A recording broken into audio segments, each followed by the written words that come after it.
Jai Hind everyone. You all are welcome in Cadet Coffee Times with ANO Preeti Swami.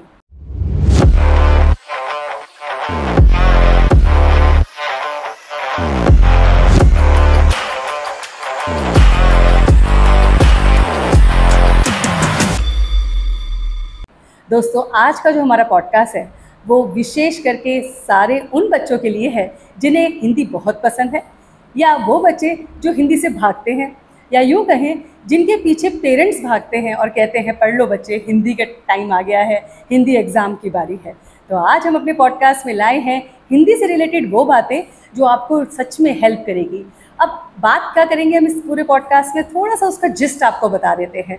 अक्सर बच्चे पढ़ना नहीं चाहते हैं हिंदी सब्जेक्ट, वो भी सही है, मगर क्यों पढ़ना चाहिए और उसको पढ़ने के क्या तरीका है, वो कौन सा मंत्र है जो हम घोल के पी जाएं और हमें ये सब्जेक्ट आराम से आसानी से आ जाए, या हम अगर विशेष करके इस पर एक एक बात पे फोकस करें तो क्या आगे हमारी लाइफ में ये हमें हेल्प करेगा, हमारे जॉब में, हमारे करियर में कहीं ना कहीं हमारी मदद करता है कि नहीं। ये सारी छोटी छोटी बातों को लेकर आज हम अपने इस पॉडकास्ट में आए हैं। तो हमारे जितने भी लिसनर्स और व्यूअर्स हैं, स्पेशली वो पेरेंट्स जो परेशान हैं अपने बच्चों से कि वो हिंदी नहीं पढ़ रहे हैं, तो प्लीज़ आप पेन कॉपी पेपर लेके बैठ जाइए, क्योंकि जो आज बातें बताने जा रहे हैं वो आपको हेल्प करेगी। और तो और जो स्टूडेंट्स हमारे सुन रहे हैं वो भी प्लीज़ इस पॉडकास्ट को बहुत ध्यान से सुने। आपके नंबर अगर बहुत अच्छे आते हैं हिंदी में तो परफेक्टली फाइन है, अगर अच्छे लाना चाहते हैं आप तो आपके लिए प्लेटफॉर्म है। तो एक्सप्लोर कीजिए आज हमारे साथ ये जर्नी विद हिंदी। हिंदी की इस बात को आगे बढ़ाते हुए हम आज अपने पॉडकास्ट में लेके आए हैं अपने रिसोर्स पर्सन को, जो है Miss Lajwanti. We welcome you ma'am. धन्यवाद। धन्यवाद। लाजवंती मैम के बारे में हम आपको बस इतना कहेंगे कि इनके इस बात में ही सारा आंसर छिपा हुआ है। तो लाजवंती मैम 30 इयर्स से कामल कॉन्वेंट स्कूल में हिंदी की हमारी टीचर हैं। उसके साथ साथ इन्होंने और कहाँ पे काम किया है, कैसे इन्होंने अपनी क्वालिफिकेशन पे ध्यान दिया और क्यों हिंदी को चुना, इन सारी बातों को मैम से ही सुनते हैं। तो वी वेलकम यू मैम। बहुत बहुत धन्यवाद। तो मैम, सबसे पहले तो जो एक हिंदी शब्द को सुनते ही हमारे मन में एक वो बात आती है कि हिंदी ही क्यों, तो आपने अपनी जर्नी में हिंदी सब्जेक्ट को क्यों चुना? जीवन के आरंभिक काल से ना प्रीति, एक ऐसा प्रभाव मुझ पर था कि मैं शिक्षण कार्य में ही जाना चाहती थी, और मैं अपने अध्ययन के दौरान सभी विषयों में समान रूप से ध्यान दिया करती थी, परंतु कक्षा 10 में, 11 में, 12 में पहुंचने के बाद मेरी जो हिंदी की अध्यापिकाएं थीं, उनमें से विशेष रूप से जिसने मुझे 12वीं कक्षा में पढ़ाया, वह मुझे अपनी पुत्री के समान समझती थी। और जब 12वीं कक्षा से कॉलेज जाने की तैयारी हुई तो एक दिन उसने मुझे बुलाकर अपने पास ये कहा कि मैं लाजवंती ये चाहूँगी कि तुम ना भविष्य में हिंदी विषय लो और उसी में मेरी तरह अध्ययन कार्य आरंभ करना और अध्यापन भी करवाना। क्या बात है। तो उसी को मद्देनजर रखते हुए मैंने इस विषय का चयन किया है। क्या बात है। तो जितने हमारे लिसनर्स और व्यूअर्स हैं, आपने अभी कुछ मिनट में ही वो स्वाद ले लिया होगा हिंदी का कि कितनी शुद्ध हिंदी का उच्चारण, और उसका जो मेरे को भी इतनी अच्छी हिंदी नहीं आती है लेकिन उसकी जो टर्मिनोलॉजी है वो कितने प्यारे तरीके से मैम ने इस छोटे से प्रश्न को इतना महान प्रश्न बना दिया। ये सब हिंदी का कमाल है।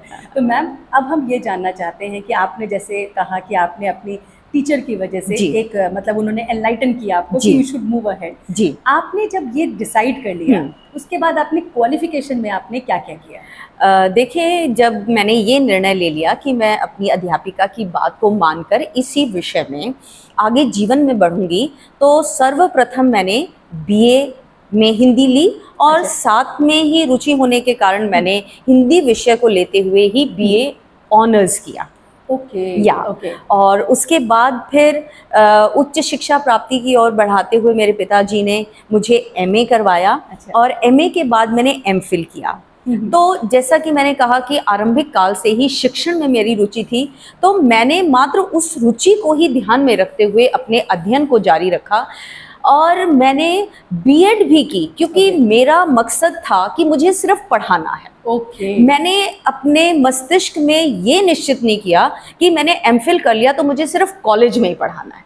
नहीं, पढ़ाने के प्रति मेरी रुचि इतनी कि मेरा लक्ष्य केवल पढ़ाना था। तो कहा गया कि यदि बात ऐसी है तो तुम एमफिल करके पढ़ाई मत छोड़ो, तुम्हें बीएड भी ज़रूर करनी चाहिए, क्योंकि भारत में शिक्षण के लिए, अध्यापिकाओं के लिए बीएड डिग्री ज़रूरी है। तो एमफिल करने के बाद मैंने इसलिए बीएड किया। क्या बात है। तो जितने हमारे बच्चे सुन रहे हैं, देखिए वो एक पैशन की बात होती है, और जब वो पैशन सामने दिख जाए ना, फिर कोई भी अड़चने आए वो आप आराम से कर लेते हैं।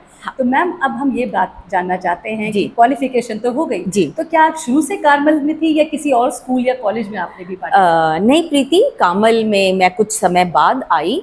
तो ऐसा था, जब मैं अपनी एमफिल कर रही थी तो उसी समय मुझे सौभाग्य प्राप्त हुआ कि मुझे शिवालिक में आमंत्रित किया गया कि हमारे यहाँ कुछ समय के लिए हिंदी अध्यापिका का एक पद रिक्त है, तो क्या आप रुचि रखती हैं वहाँ आकर शिक्षण कार्य आरंभ करने में।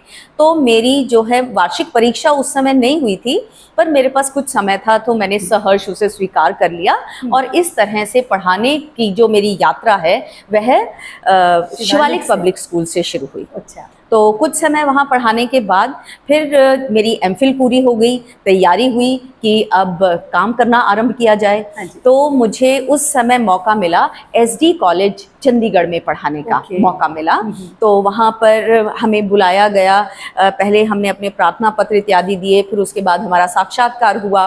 तो उसके उपरांत प्रभु कृपा से मुझे वहाँ पर भी चुन लिया गया और मुझे वहाँ नौकरी मिली, तो मैंने वहाँ पढ़ाना आरंभ कर दिया। ओके। और उसके बाद फिर एक कार्मल की जर्नी।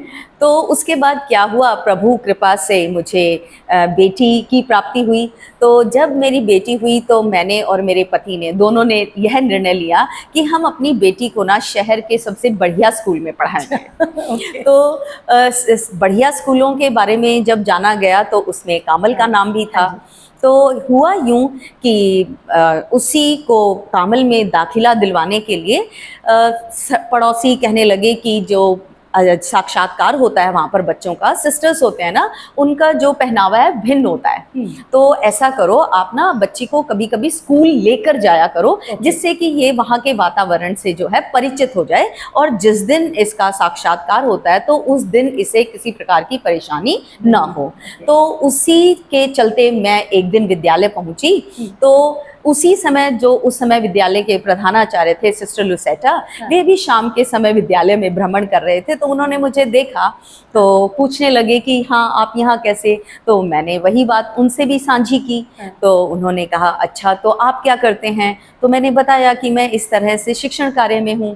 तो कहने लगे कि क्या आप रुचि रखते हैं कार्मल में कि इस यदि आपको यह अवसर दिया जाता है। तो मैंने कहा हाँ क्यों नहीं।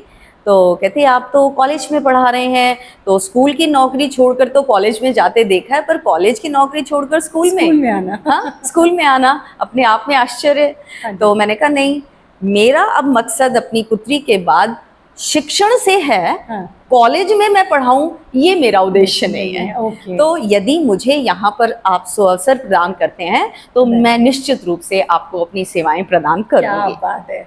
तो देखा आपने कि कैसे मतलब मैम ने अपना सारी जर्नी का जस्ट बताया कि आपने इतना अच्छा कॉलेज आए, जो हम चाहते हैं कि टीचर्स सोचते हैं कि स्कूल के बाद कॉलेज में जाए, कॉलेज छोड़ के आप स्कूल में आए। क्या बात है। तो ये जो पैशन था मैम वो ही है। मैम अब एक नॉर्मल सी एक बात आती है, हिंदी हमारी कहा जाता है मातृभाषा है, तो ये इस बारे में आप कुछ बताइए। हाँ, सबसे पहले प्रीति, मात्र नहीं मातृभाषा। ओ मातृभाषा। मातृ यानी माँ बोली। अच्छा, मातृ। तो मातृ तो ऐसा संदेह है लोगों को, परंतु सच्चाई ये नहीं है। मातृभाषा यानी माँ बोली। देखिए माँ बोली भारत के अन्य क्षेत्रों में अपनी अपनी है, कहीं तमिल है, कहीं तेलुगु है, कहीं पंजाबी, कहीं हिमाचली। तो हिंदी हमारी राजभाषा है कि जो हमारे सरकारी काम जितने भी दफ्तर हैं भारत में होते हैं वे हिंदी भाषा में होते हैं। तो हिंदी हमारी राजभाषा है। मातृभाषा हमारी हर एक की जो माँ बोली है। क्या बात है, क्या बात है। मेरे को लगता है कि जितने हमारे स्टूडेंट्स हैं और पेरेंट्स हैं या जो भी लिसनर व्यूअर्स हैं, उनसे ज़्यादा मुझे भी बहुत बेनिफिट होने वाला है इस पॉडकास्ट का। तो मैम मैं आपसे ये पूछना चाहती हूँ कि जैसे ये हिंदी हमारी इंडिया में तो बोली जाती है ना, भारत में तो बोली जाती है, और कहाँ पे इसको मतलब बोला जाता है? नहीं, फिजी जैसे देश हैं, मलेशिया जैसे देश हैं, और म्यांमार जैसे देश हैं, भारत के अगल बगल जितने देश हैं उन सब में भी हिंदी का प्रचलन है, और विद्यालयों में भी सिखाई जाती है, पढ़ाई जाती है हिंदी वहाँ पर भी। हाँ जी, बहुत बढ़िया। जी जी। अब ये बताइए मैम, संविधान की बात अगर हम करें तो वहाँ पे इस भाषा से संबंधित क्या बात है? हाँ, संविधान में भी हिंदी भाषा को मान्यता प्राप्त है राजभाषा के रूप में। अच्छा। कि हमारे जितने भी सरकारी काम हैं वे हिंदी भाषा में किए जाएंगे। ओके जी। तो मैम अगर कोई व्यक्ति या बच्चा उच्च स्तर पे पहुंच जाता है, वो हायर मतलब ऑफिशियल बन जाता है, तो क्या उसके लिए तब भी हिंदी जरूरी है? बिल्कुल सही आपने पूछा कि देखिए, भारत की अधिकांश जनता हिंदी समझती है। अच्छा। तो जब जितनी भी ये प्रशासनिक सेवाएं आप प्रदान करते हैं, आप आईएएस ऑफिसर बन जाएं, आप आईपीएस ऑफिसर बन जाएं, आप एचसीएस ऑफिसर बन जाएं, आप जुडिशरी में चले जाएं, किसी भी क्षेत्र में जाएं, आपको हिंदी भाषा तो निश्चित रूप से आनी चाहिए, क्योंकि जिनके साथ आपने काम करना है वे अधिक हिंदी भाषी हैं। और आपको ये जानकर भी, या एक प्रकार की जानकारी है आपके लिए, कि जितनी भी हमारी यूपीएससी की परीक्षाएं हैं, ठीक है, और जुडिशरी की परीक्षा है, इनमें हिंदी के पेपर में निश्चित रूप से पास होना आवश्यक है। कि उनका जो अपना विषय से संबंधित परीक्षा है वह तो होती है, परंतु हिंदी में भी एक उन्हें परीक्षा देनी होती है, और उस परीक्षा में उत्तीर्ण होना अनिवार्य है। उनका जो मुख्य पेपर है वह चेक ही तभी किया जाएगा, उसको जांचा ही तभी जाता है जब वे हिंदी की उस परीक्षा में उत्तीर्ण हो जाते हैं। ओके, तो ये तो राज आपने अच्छा हुआ पहले ही खोल दिया, ताकि जो भी हमारे बच्चे चाहे वो यूपीएससी का एग्जाम दे रहे हैं या कहीं पे भी या फिर यूं कहें कि मैम की डॉक्टर ही बन जाएं चाहे, है ना। कितने तो रोगी ग्रामीण क्षेत्रों से आने वाले हैं, तो डॉक्टर एक अच्छा क्या है जो अपने रोगी की भाषा को समझ सके। रोगी बता क्या रहा है यही अगर समझने में असमर्थ रहेगा तो उपचार कैसे संभव होगा। और कभी कभार हो सकता है वो लिखित में कुछ लेके आए, तो जो उसकी रिटन है वो भी अगर हम नहीं पढ़ पाए, बिल्कुल तो सही, हम तो फेल हैं उस बिल्कुल सही। तो जो भी हमारे लिसनर्स व्यूअर्स हैं, स्पेशली स्टूडेंट्स, चाहे वो प्राइमरी के हैं, हाई स्कूल के हैं, सीनियर सेकेंडरी, किसी भी तरह के, देख लीजिए कि हिंदी भाषा जिसे हम सोचते हैं मैम कि 10th के बाद बस छोड़ देंगे और किताबें जैसे बोर्ड खत्म होता है ऐसे उड़ाते हैं, वो अभी तो उड़ गई है, तो वापस जरूर आएंगे आपकी लाइफ में, तो इसलिए अच्छी तरह से पढ़ना है। अब आपका ये प्रश्न हो सकता है कि ये तो हमें समझ में आ गया, अब पढ़ना क्या है? तो मैम जो हिंदी है उस सब्जेक्ट को अगर हमें पढ़ना है तो उसकी क्या कला है आपके हिसाब से? देखिए, सबसे पहले तो वर्णमाला में पारंगत होना है। अच्छा जी। वर्णों को ध्यान से उच्चारण सहित बिल्कुल सस्वर पढ़ना और सुनना है। अच्छा जी। यानी जब आप पढ़ने लगते हैं तो घर पर सस्वर यानी ऊंची आवाज में इतना पढ़ें कि आपको सुनाई दे कि आप बोल क्या रहे हैं। ठीक है जी। क्योंकि हिंदी एक ऐसी भाषा है जो जिस तरह से बोली जाती है उसी तरह से लिखी जाती है। अच्छा। तो जब वर्णों का उच्चारण शुद्ध होगा फिर आएगी मात्रा की बारी। तो मात्राओं में ह्रस्व और दीर्घ मात्राएं होती हैं, जिसको आम बोलचाल की भाषा में छोटी मात्रा, बड़ी मात्रा कह दिया जाता है। जी।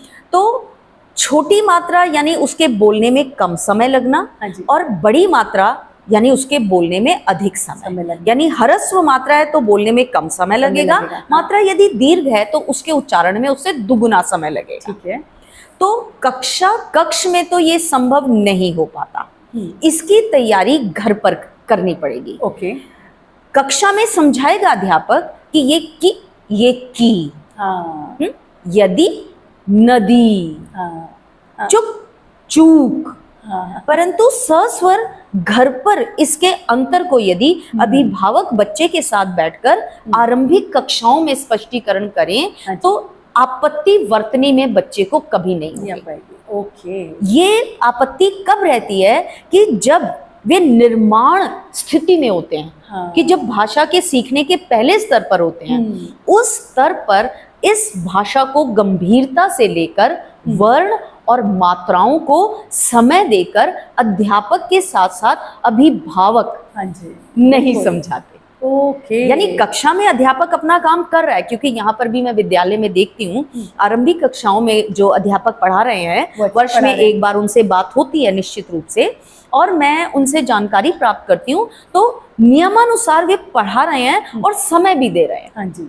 परंतु आपत्ति क्या आती है कि हमें अभिभावकों के भी सहयोग की आवश्यकता है।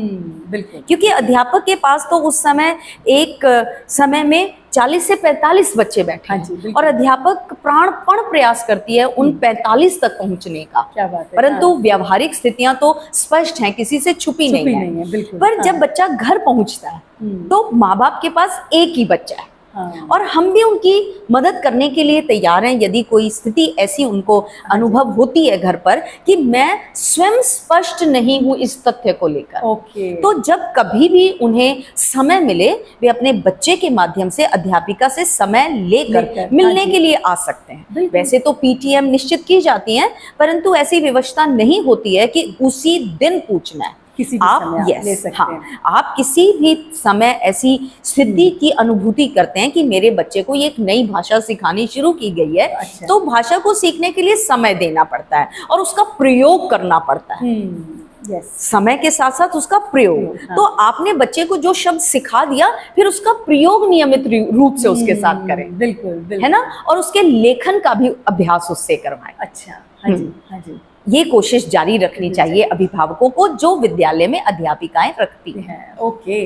तो जितने हमारे पेरेंट्स हैं आपको मैसेज मिल गया होगा, और जो वैसे बेसिकली जो बिल्कुल ही जिनके बच्चे अभी प्राइमरी वाले हैं, आई थिंक वहां से अगर हम शुरू करें तो बहुत अच्छी, क्योंकि नींव अगर सशक्त हो जाएगी तो महल तो पायदार अपने आप बन जाएगा। बिल्कुल। तो देखिए पेरेंट्स कि हम जानते हैं कि आप और एडिशनल सब्जेक्ट्स पे, इंग्लिश पे, मैथ्स पे, साइंस पे बहुत बच्चों को अटेंशन पे करते हैं, लेकिन अगर आप हिंदी पे भी उतना ही ध्यान दें, जैसे मैंने कहा उच्चारण पे, उसके लिखित उसके अंदाज पे, तो आप अगर वो बार बार करते रहेंगे तो बच्चे की वो नींव पक्की हो जाएगी। फिर वो जब 8th या 10th में आएगा तो उनको लगता नहीं किसी प्रकार की। और प्रीति, जैसा कि आप जानते हैं अंग्रेजी माध्यम के विद्यालय आजकल ज्यादा प्रचलन में है ना। मतलब अंग्रेजी एक ग्लोबल लैंग्वेज है, वैश्विक स्तर पर उस भाषा का महत्व है। तो मैं तय दिल से ये चाहती हूँ कि बालक अंग्रेजी भी उत्तम स्तर की सीखे। हाँ, बिल्कुल। परंतु उसके साथ साथ जब भारत में हमारा शिक्षण कार्य आरंभ होता है, मौलिक शिक्षा कक्षा 10 तक प्रदान की जाती है, तो उसमें आपको भाषा निश्चित रूप से पढ़नी है। तो यदि आरंभिक समय के कार्य आरंभिक काल में ही कर लिए जाएं, हाँ जी, मतलब बचपन में जो सीखना है, कक्षा LKG में जो सीखना है, UKG में, 1 में, 2 में, मतलब कि शिक्षा भी एक क्या है, एक निरंतर प्रक्रिया है। जैसे सीढ़ी, एक के बाद दूसरी सीढ़ी, तीसरी सीढ़ी, चौथी चीज, वैसे ही शिक्षण प्रक्रिया है कि कक्षा 1 का जो पाठ्यक्रम है वह कक्षा 1 में आ जाना चाहिए। नहीं आता तो यानी हम कक्षा 1 के पाठ्यक्रम को लेकर 2 में पहुंच गए, यानी उस दूसरी कक्षा में तो हमें 2 कक्षाओं का पाठ्यक्रम करना पड़ गया। तो मतलब पिछले साल का पाठ्यक्रम ही यदि मैंने नहीं निश्चित रूप से पूर्ण किया है तो दूसरी कक्षा में मैं 2 का कैसे संभव कर पाऊंगी। ओके, क्या बात है मैम, आपने तो बहुत गहराई वाला मंत्र दे दिया। और दूसरी बात अंग्रेजी माध्यम की मैं कर रही थी कि अन्य विषय, गणित ले लो, विज्ञान ले लो, सामाजिक विज्ञान ले लो, इनका IT ले लो, किसी भी विषय को ले लो, ये अंग्रेजी में। तो अंग्रेजी तो अनायास ही ये हर समय पढ़ रहे हैं। हाँ जी, है ना। कई अभिभावकों की ऐसा विचार होता है कि मैम अंग्रेजी अच्छा कर लेती है। अरे अंग्रेजी तो वह नियमित रूप से कितने विषयों के माध्यम से पढ़ रही है। बिल्कुल सही कहा। हिंदी एक ऐसी भाषा रह जाती है उस स्थिति में कि जिसके लिए विशेष रूप से नियमित रूप से निश्चित समय अभिभावकों को भी अपने बच्चे के साथ देना पड़ेगा। ओके। और मैम मैं सोचती हूँ पेरेंट्स जो होते हैं, जितने भी पेरेंट्स से हमारी इंटरेक्शन होती है, तो पेरेंट्स चाहे वो मैथ्स का सब्जेक्ट भी होगा, जब बच्चे को LKG से 1 लिखना सिखाते हैं या फिर 1+1 2, बच्चे को बड़ा डिफिकल्ट लगता है। बिल्कुल। लेकिन आप पीछे पड़े रहते हैं या 2 1 2 2 2 4 सिखाते हैं, प्रयास करते रहते हैं उनके साथ। तो क्यों नहीं हम हिंदी को भी लेके उतना ही प्रयास करेंगे, ये भी आगे उसको बच्चे को स्ट्रॉन्ग करेगा। और मैम जो एक बात ये समझ में आती है कि 10th में आके बच्चों की परसेंटेज भी इस पे डिपेंड करती है। जी, निश्चित रूप से। क्योंकि देखें गणित में आप 100 अंक ले लें, हाँ जी। विज्ञान में आप ले लें, सामाजिक विज्ञान में ले लें, हाँ जी। पर अगर हिंदी में आपके 60-62 अंक रह गए फिर तो उनका प्रतिशतांक भी कहाँ पहुंच जाएगा। बिल्कुल। उस समय आप कतई प्रसन्न नहीं रहेंगे अपने परिणाम से। बिल्कुल, बिल्कुल। और दोषारोपण करेंगे हिंदी पर। हाँ जी। कि हिंदी के कारण मेरा प्रतिशतांक गिर गया। हाँ। उस समय विचार नहीं करेंगे कि आपने गणित में कितना समय दिया था, विज्ञान को कितना समय दिया था, हिंदी को आपने कितना समय दिया है। क्योंकि समय की बात है, किसी भी क्षेत्र में ले लो, जहां आप समय देंगे परिणाम की प्राप्ति वही होगी। आपके पास चाय का कप है, दूध का कप है, चीनी अगर आप दूध में डालोगे तो दूध ही मीठा होगा, चाय मीठी नहीं हो सकती। क्या बात है, क्या खूबसूरत सा मैम ने हमें फ्लेवर वाला आंसर दिया है। लेकिन मैं आप लोगों से यही कहूंगी कि जो मैम कह रहे हैं वो अपने 30 इयर्स के टीचिंग एक्सपीरियंस का आपको निचोड़ दे रहे हैं। हाँ। और वो इतनी सरलता से दे रहे हैं कि आप सच में उसको इम्प्लीमेंट करके देखो। एक क्लास में करो, चाहे 4th क्लास के स्टूडेंट हैं, 6th के हैं, 8th के हैं, उसी क्लास से शुरू कर दो कि चलो पीछे जो हुआ हुआ, लेकिन इस क्लास से मैं ये प्रण लेती हूँ कि मैं इससे अपनी पूरी जान लगा दूंगी और अगली क्लास में जाने से पहले मैं इसको पूरा अपना अच्छी तरह से करूंगी। तो आप देखोगे बच्चों की 10th में तो 10th तक तो कंपलसरी है ही, तो आपके जो मार्क्स है ना उसके लिए आपको एफर्ट नहीं करना पड़ेगा, वो आएगा ही आएगा। और जैसे अभी मैम ने डिस्कस किया कि आप उसका उच्चारण भी वैसे ही करो। तो अपने आप जब आप बात करते हो, अपने घर में बात कर रहे हो, फ्रेंड सर्कल से बात कर रहे हो, तो उसका आजकल मैम स्लैंग बड़े यूज हो गए। हाँ जी, हाँ, है ना, हाँ, इंग्लिश हो गया मतलब, हाँ, स्पष्टतः न अंग्रेजी और न हिंदी, इंग्लिश में। तो वो ना यूज करें और आप अपना मतलब अगर आप बात कर रहे हैं तो उसको पूरा उसी उच्चारण से करें, तो मेरे को लगता है आपकी प्रैक्टिस अच्छी होगी। बिल्कुल। अब मैम जैसे बात करें सब्जेक्ट की, अगर बच्चे ने हिंदी की बुक उठाई है, चलो उसको इंटरेस्ट नहीं है और ये पॉडकास्ट देख के थोड़ा सा इंटरेस्ट जग गया है, तो उसके लिए आप उसको किस तरह से पढ़ना कैसे चाहिए? जी प्रीति, सबसे पहले रुचि। हाँ जी, हाँ। कि मुझे रुचि उत्पन्न करनी है। हाँ जी।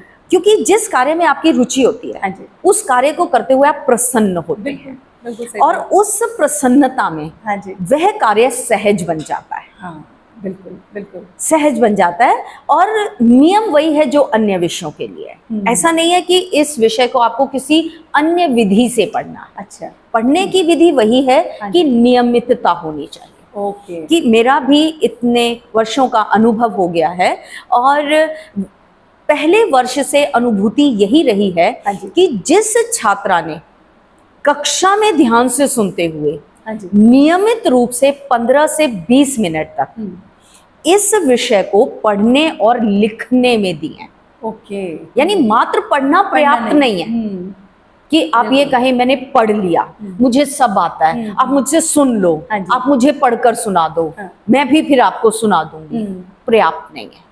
क्योंकि परीक्षाएं भारत में अभी भी लिखित रूप से हो रही हैं। हाँ जी, हाँ। तो आप पढ़कर आ रहे हैं, आप याद करके आ रहे हैं, पर परीक्षा कैसे देनी है? लिखित रूप में।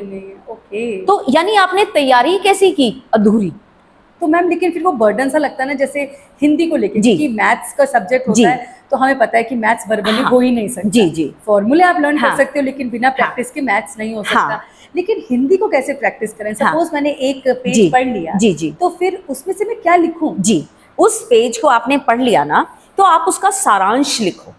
मतलब उस पेज को कई बार पढ़ो और फिर ये ध्यान में रखो कि इस पेज में जिन शब्दों को मैं पढ़ रही हूँ, मुझे उन्हीं शब्दों का प्रयोग करते हुए सारांश, यानी उस पृष्ठ में जितना मैंने पढ़ा उसे कम शब्दों में अभिव्यक्त किया, लिखा। तो क्या होगा? आपने लिखा, फिर आप पुस्तक खोलें और फिर उसमें से जांच स्वयं करें कि मैंने कौन सा शब्द उचित लिखा, कौन सा अनुचित। क्योंकि क्या होता है प्रीति कि आपने मुझे लिख कर दिया, मैंने जांच दिया, जांचने के बाद, चेक करवाने के बाद आपने अच्छा मेरी ये गलती अच्छा ये गलती हो गई, ओहो आज मेरी 4 गलतियां हो गई। उसी समय आप उतना ध्यान केंद्रित नहीं करते कि मेरी ये 4 गलतियां क्यों हुई, कैसे हुई, मैंने इसमें क्या गलत किया था। क्योंकि हिंदी में तो अनुस्वार का बहुत अधिक महत्व है। है ना? अब बच्चे ने म लिख दिया, उस पर 2 मात्राएं भी लगा दी, पर अगर अनुस्वार नहीं लगाया है ना, जो कि अनुनासिक के स्थान पर आता है, यानी उच्चारण उसका क्या है? मैं नहीं, आप मैं लिख के चले गए, वो एक अपनी तरफ से आपको कि मैंने तो ठीक लिखा है, और जो अनुस्वार अनुनासिक की जगह लगा वह नहीं लगाया तो शब्द तो अनुचित हो गया, और वाक्य में शब्द अनुचित हो गया तो उसका अर्थ भी अनुचित है, तो यानी एक तरह से वह पूरा वाक्य गलत हो गया। तो इन बारीकियों को ध्यान में रखना है, पर नियमित रूप से, जैसा कि आपने गणित के लिए भी कहा अभ्यास, तो इसके लिए भी अभ्यास है। और मैम जैसे आपने बताया ना कि एक पृष्ठ हमने पढ़ा, उसके बाद उसमें से वर्ड हमने चुन लिए और उसके ऊपर छोटा सा समरी लिख दिया, उसका एक और फायदा हो सकता है मैम कि उसमें से बच्चा देख सकता है कि वन वर्ड का भी क्वेश्चन आ सकता है, उसमें से 2 मार्कर का अगर लिखना है तो वो भी लिख सकता है, अगर 4 मार्कर लिखना है तो वो भी, या अगर उसी पृष्ठ में से किसी कैरेक्टर के बारे में लिखना है तो वो तो लिख ही चुका, तो वो आराम से अपनी परीक्षा में उत्तर लिख सकता है। और जांचने की बात मैं कह रही थी, तो जब उसने खुद जांचा ना, तो जब हम जांचते हैं तो हम अपेक्षाकृत सतर्क होते हैं, comparatively we are more serious, हमारा काम बहुत सीरियसनेस से हो रहा है कि मैं जांच रही हूँ। तो जब जांचते हुए गंभीरता से वह अपनी गलती की तरफ भी ध्यान देगा, तो उसको वहां पर सावधानी क्या है आ जाएगी, अरे मैंने ये गलती की थी, तो उस गलती को वहीं पकड़कर उससे सीखेगा और फिर उसको गलत नहीं करेगा। जहां मेरा जांचा हुआ, अच्छा मैंने ये गलत कर दिया, ओहो मैं ध्यान रखूंगा, पर मेरा क्या गलत था वह उस समय उसे उतने ध्यान से नहीं देख रहा, पर जब खुद जांचेगा तो ध्यान से कि मेरा क्या सही है और क्या नहीं, तो उस स्थिति में वह अपने को सावधान करते हुए अपने वर्तनी दोष से मुक्ति प्राप्त करने में सक्षम होगा। तो देखा, आपको सबसे पहले आपको उसके प्रति फीलिंग, इंटरेस्ट लाना पड़ेगा। इंटरेस्ट से आएगी आपकी हैप्पीनेस उसको करने में, और हैप्पीनेस से वो चीज आपकी बहुत सरल हो जाएगी और सफलता आपके कदम चूमेगी। दूसरी बात जो आज हमने अभी सुनी, जैसे मैथ्स के क्वेश्चन में भी होता है, हमने कोई क्वेश्चन गलत कर दिया तो हम छोड़ नहीं देते, हम उसका रीजन ढूंढते हैं, और आप तभी के तभी चेक करते हो, आंसर की पीछे होती है, आप चेक करते हो, ओके इसका आंसर 42 है, मेरा 24 आ रहा है, गलत है, फिर आप रीडू करते हो जब तक कि उसका आंसर 42 ना निकल जाए। वही लॉजिक, वही स्ट्रैटेजी हिंदी के लिए भी अप्लाई करनी है, कोई नया मंत्र नहीं है, बस आपको करते जाना है, अपनी गलती को समझकर तभी के तभी चेक कर लेंगे तो वो आपके लिए इजी हो जाएगा। तो मैम अब हम ये जानना चाहते हैं कि चलो पढ़ने का आपने बता दिया, आपने लिखित रूप से और एक बात और मैं यहाँ कहनी चाहूंगी प्रीति, कि जो बालक अन्य विषयों में उत्तम प्रदर्शन करता है ना, मेरा अनुभव ये है उसने हिंदी में भी किया है। हिंदी में भी किया है, क्योंकि उनकी रुचि जितनी अन्य विषयों में रही है ना, उतनी ही इस विषय में रही है। और मैंने कक्षा में बच्चों को सदा ही प्रेरित किया है।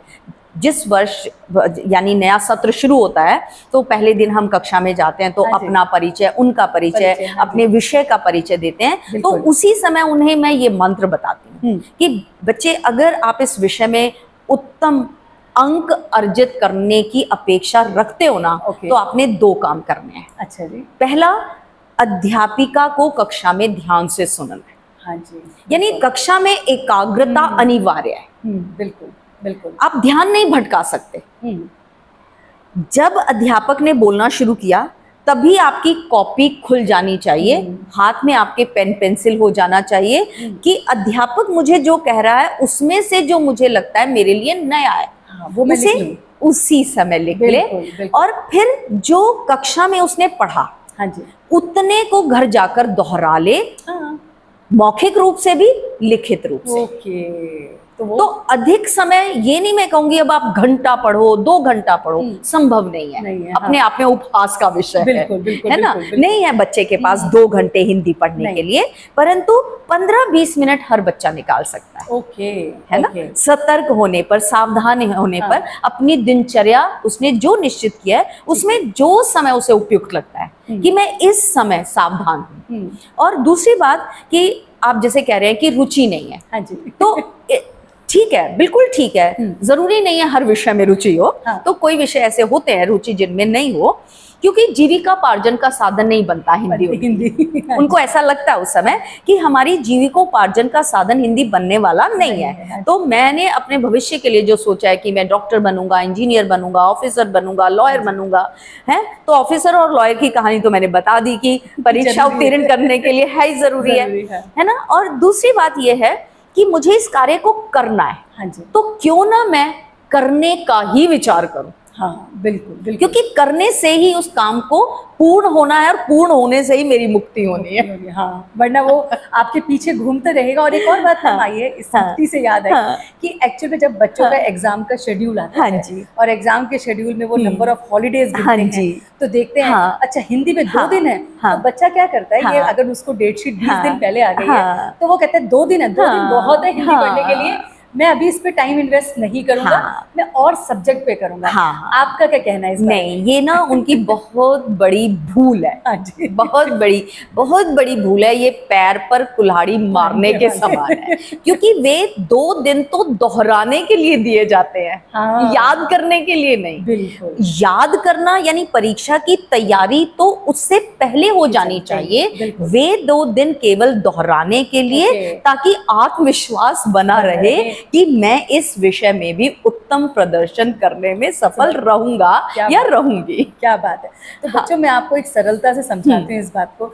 जैसे हमारे खाने की प्लेट होती है, उसमें चपाती, चावल, दाल, सब्जी, सैलेड या आपका जो भी आपको मीठा वो सब होता है। अगर हम उसको रोज इतनी क्वांटिटी में लेंगे तो ठीक है, लेकिन अगर आपने किसी दिन सोचा कि आज मैं सिर्फ चावल ही खाऊंगी और चावल ही 2 दिन तक खाती रहूंगी, तो आपको क्या होगा, डाइजेशन होगा नहीं, आप बोर हो जाओगे। Same goes with the subject also, कि अगर आपने उस सब्जेक्ट को सिर्फ सोचा कि मुझे आज हिंदी पढ़नी है, हिंदी पढ़नी है, वो चावल खाने जैसी बात हो जाएगी, आपको मजा ही नहीं आएगा। लेकिन अगर आप रोज अपने जो भी सब्जेक्ट आप पढ़ रहे हो उसके साथ साथ चावल का भी टेस्ट ले लोगे, हिंदी को भी थोड़ा पढ़ लोगे, तो आपको जायका आ जाएगा और शायद वो करते करते एग्जाम डेज में आपको बोरिंग लगेगा ही नहीं। बिल्कुल, खुशी आपके चेहरे पर रहेगी कि मुझे तो इस विषय के सभी पाठों का स्मरण है ना, सब कंठस्थ है ना, और मैंने लिखित अभ्यास भी भरपूर कर रखा है, तो मुझे अब यहाँ परेशान होने की आवश्यकता नहीं है। एक और बात हम आती है, चलो बच्चों ने पढ़ाई कर ली, लिखित भी अभ्यास कर लिया, क्या बच्चा चाहे वो कोई भी क्लास का, क्या वो अपनी प्रश्नावली खुद बना सकता है? हाँ, बिल्कुल बना सकता है प्रीति। उनको हम बताते हैं कि परीक्षा में निश्चित पाठ्यक्रम ये है और इस पाठ्यक्रम में से इतने अंकों के प्रश्न इन क्षेत्रों से आपसे पूछे जाएंगे। ठीक है जी। तो मान लें उसने एक पाठ पढ़ना शुरू किया, तो हर पाठ के पीछे प्रश्नावली दी है, परंतु हर बार उस प्रश्नावली से प्रश्न पत्र में प्रश्न नहीं होते। तो ऐसी स्थिति में वह क्या कर सकता है, जब वह पाठ पढ़ रहा है तो प्रश्नावली के प्रश्नों के उत्तर रेखांकित करता जाए। ठीक है जी, ठीक है। तो रेखांकित करने के बाद फिर पाठ को एक बार फिर देखे और पढ़ना आरंभ करे और जाने कि कौन सा पाठ का ऐसा हिस्सा छूट गया है जिसमें से प्रश्नावली में प्रश्न नहीं है। ओके, ठीक है। तो वहां से क्या है, वह प्रश्न निर्मित कर सकता है या उसे पुनः पढ़ सकता है कि अगर प्रश्नावली के अतिरिक्त अध्यापिका ने कोई प्रश्न मुझसे पूछा तो वह इस स्थान विशेष से होगा। तो देखो व्यूअर्स और लिसनर्स, मैंने बड़ी ही सफाई से मैम से वो मंत्र पूछ लिया कि टीचर्स पेपर्स कैसे बनाते हैं और स्पेशली हिंदी के विषय में। तो देखो बिल्कुल सरल है मैम, फिर भी अगर हम पूरे नंबर ला पाए तो हमारा पॉडकास्ट सफल हो जाएगा।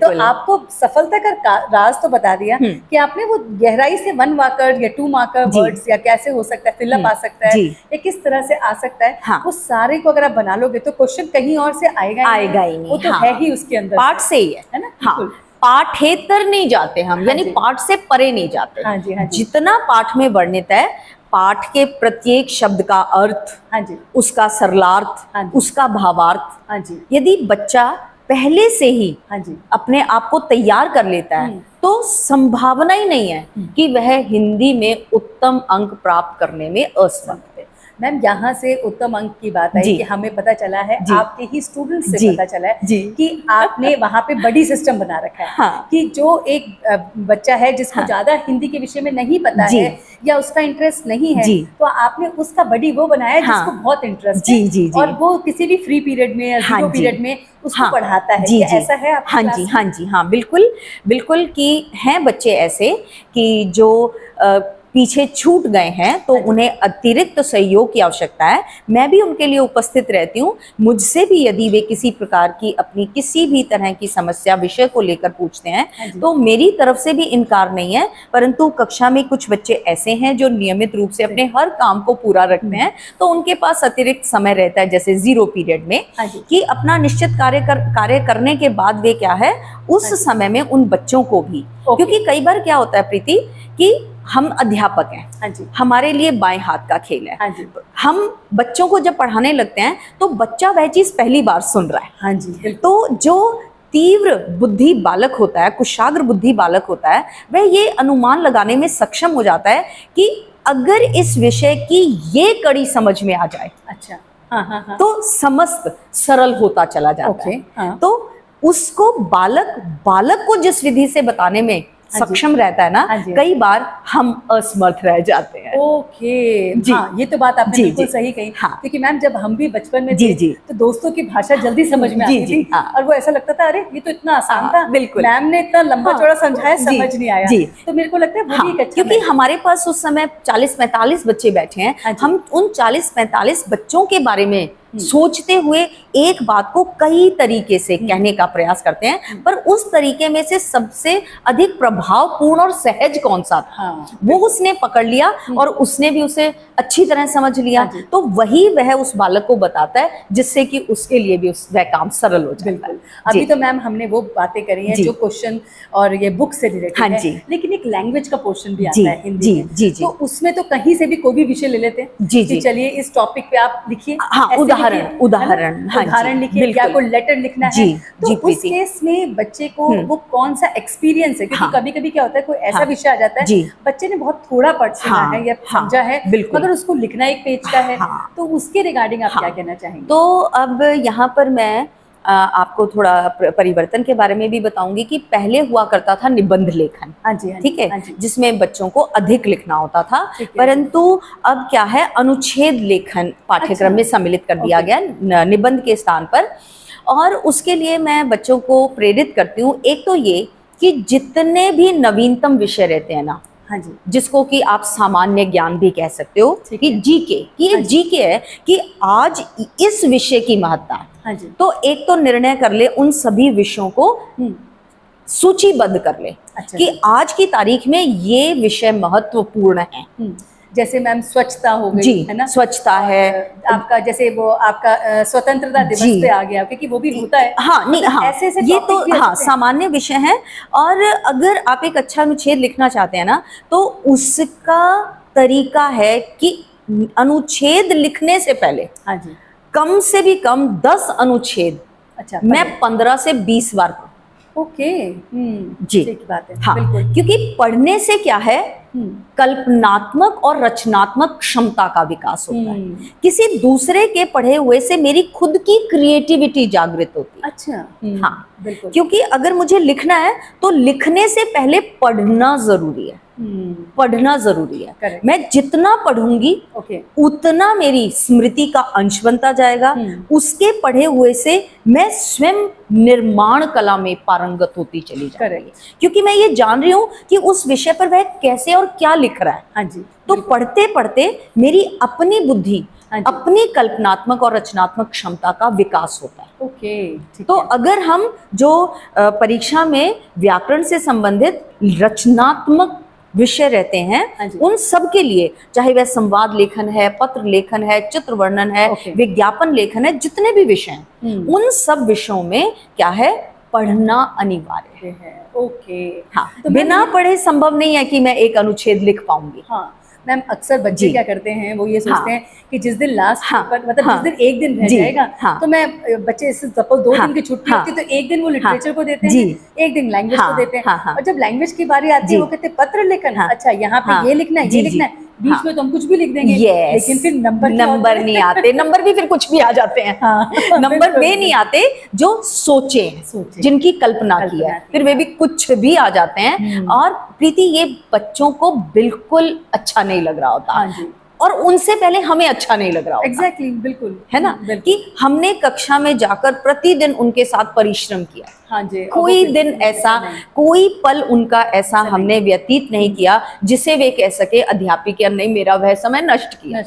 पल पल उनके प्रति समर्पित होकर जितनी जानकारी हमें है अधिकाधिक देने की कोशिश की जाती है। तो अगर बच्चे सिर्फ एक इस नियम को अपना लें कि मुझे अध्यापिका की बात ध्यान से सुननी है, बिल्कुल, सुनने के बाद घर लौटकर नियमित रूप से 15 से 20 मिनट पढ़ना और लिखना, हाँ जी, दोनों काम करने हैं। पढ़ना भी है, दोहराना भी है और लिखना भी। बिल्कुल बिल्कुल। और मैम इस चीज में जो हमें अपने बचपन की बात याद आती है कि हम अपने दादा दादी के साथ बैठते थे जी, उनसे कहानियां सुनते थे, उनके विचार सुनते थे, या फिर जैसे अपने फादर आते थे तो फादर साहब आए, उनकी बातें ऑफिस की हुई, तो क्या चल रहा है मार्केट में, क्या हो रहा है, इनडायरेक्टली वो नॉलेज हमारी आती थी। और फिर अगर उससे संबंधित कुछ भी लिखने को आता था तो हम यहाँ वहां से वो जो इन्फॉर्मेशन मिलती थी और कुछ और ऐड ऑन करके हम एक अच्छा सा लिखने में सक्षम हो जाते थे।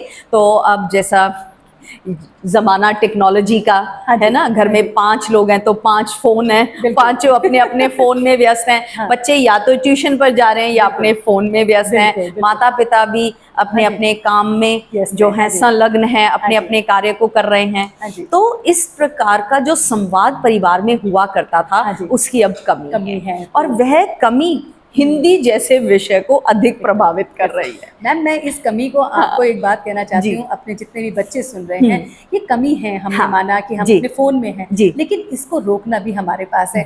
हम अगर किसी भी अपने फ्रेंड सर्कल में जा रहे हैं, फैमिली में जा रहे हैं, तो उस फोन को लेके जा तो रहे हो, रास्ते में किया, लेकिन जैसे उनके घर में एंटर किया उसको रख दो, फिर बैठे रहो, सुनो अंकल आंटी क्या बातचीत कर रहे हैं, क्या टॉपिक पे डिस्कशन हो रहा है। अदरवाइज क्या होता है कि वो कुछ बोल रहे हैं और हम अपने फोन में ऐसे ही लगे रहते हैं, तो फिर हम कैसे उस नॉलेज को ले पाएंगे। तो हमारे पास ही तरीके हैं, या हम ट्रेन में सफर कर रहे हैं, बस में जा रहे हैं, कहीं भी जा रहे हैं, तो हम अक्सर क्या करते हैं, आजकल फोन पे ही लग जाते हैं। लेकिन अगर आप देखिए मैम, आप भी इस बात से मानेंगी कि जितनी हम जर्नी में, ट्रेवल में हम लोगों से बातचीत करते हैं, उससे भी हमारी व्यवहारिक ज्ञान है ना, व्यवहारिक ज्ञान, और ये जो ज्ञान है ये भी आपको हेल्प करता है। आपको बिल्कुल। और प्रीति, जैसे अब फोन का प्रयोग बच्चे कर रहे हैं तो उसमें क्या है, सिर्फ उनकी आंखों के सामने से चीजें गुजर रही हैं, गुजर रही हैं, वो उसे पढ़ नहीं रहे, उसे सुन नहीं रहे। बिल्कुल। जब हम किताब पढ़ रहे हैं तो आंखों के सामने शब्द है, हम उन शब्दों को पढ़ रहे हैं, हम बोल रहे हैं और हम सुन रहे हैं। मतलब हम एक साथ 3 काम कर रहे हैं, जो कि किसी भी भाषा को सीखने के लिए आवश्यक है। हाँ जी, बिल्कुल, है ना। और फोन में क्या है, सिर्फ देख रहे हैं। इससे तो मैम आपकी वो बात याद आती है कि हमारी जो कर्मेंद्रियां हैं, जब हम सारी कर्मेंद्रियों को किसी काम में लगा देते हैं तो उसमें सफलता निश्चित है। यस, बिल्कुल सही, क्योंकि अनेक एक साथ काम कर रहे हैं और एकता में तो बल है ही है। तो मैम देखिए कितने आसानी से आपने हमें वो तरीके बता दिए, और मेरे को लगता है जितने भी हमारे लिसनर्स और व्यूअर्स हैं और पेरेंट्स हैं, बच्चे हैं, वो सब आज इस हिंदी भाषा को तो जान ही लिया होगा, और कैसे उसमें नंबर लेने हैं, क्या उसके तरीके हैं वो भी जान लिया। आप जाते जाते बच्चों को कुछ मैसेज देना चाहती हैं? जरूर, या पेरेंट्स को? जी। सो प्रिय अभिभावकों व बच्चों, मेरा आप सबको संदेश कह लें, प्रेरणा, शिक्षा सिर्फ यही है कि जिस स्तर तक आपको इस विषय को पढ़ना है ना, उस समय तक इसे रुचि और स्नेह से पढ़िए तो कठिन नहीं है। इसके अतिरिक्त नियमित रूप से पढ़ना, सुनना व लिखना अनिवार्य है। इस काम को नियम से करोगे तो कभी आपत्ति नहीं होगी। और मेरी ओर से आप सभी को भावी परीक्षाओं, भावी जीवन के लिए बहुत बहुत शुभकामनाएं। हम भी आपका बहुत बहुत शुक्रिया करते हैं, धन्यवाद देते हैं कि आपने समय निकाला और वो बातें, वो गहराई वाली बच्चों तक पहुंचाई जो उनके लिए बहुत इम्पोर्टेंट थी। और हम अपने सारे लिसनर्स और व्यूअर्स का तहे दिल से धन्यवाद करते हैं कि उन्होंने इस पूरे पॉडकास्ट को पूरे ध्यान से अंत तक सुना, क्योंकि इसमें जो गहराई की बातें हैं वो अभी आपको नॉर्मल सी लग रही होंगी, लेकिन जब आप प्रैक्टिस करोगे तो आप देखना आपकी सफलता कहाँ पहुँचेगी। तो thank you so much for listening and watching till the end. See you next time in our next podcast. Till then, Jai Hind.